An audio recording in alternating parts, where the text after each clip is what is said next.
mag-unbox tayo ng aming TP-Link Wi-Fi Range Extender.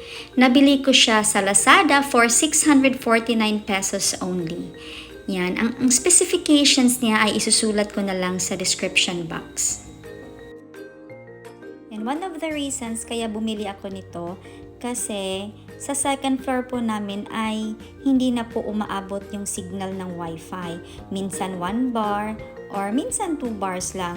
At minsan paikot-ikot na din po ang YouTube or minsan ang Facebook hindi po kayang mag-load.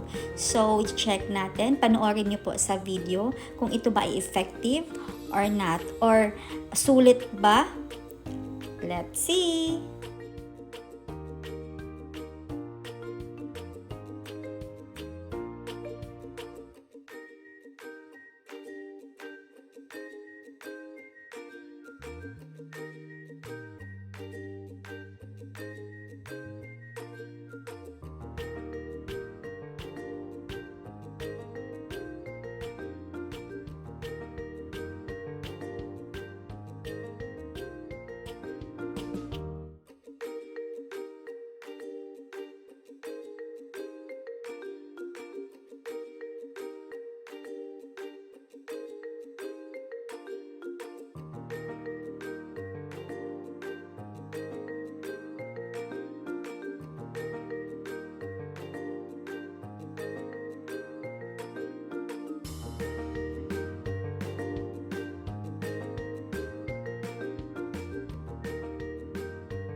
Download app from Google Play or Apple App Store.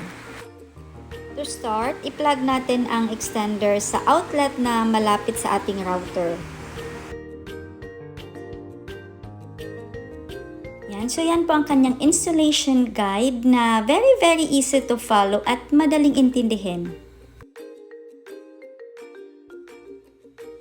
Yan, na-connect na natin agad ang extension ng ating Wi-Fi. So, nilagay namin siya dito sa banda kasi yan po ang dead spot ng aming kwarto.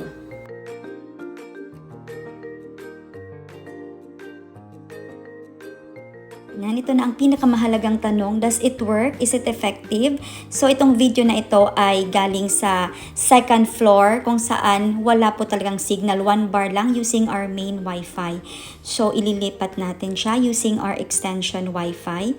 Yan, naghahanap pa siya ng signal at tingnan mabuti yung nakabilog kung paano magbago ang signal using our extension na po.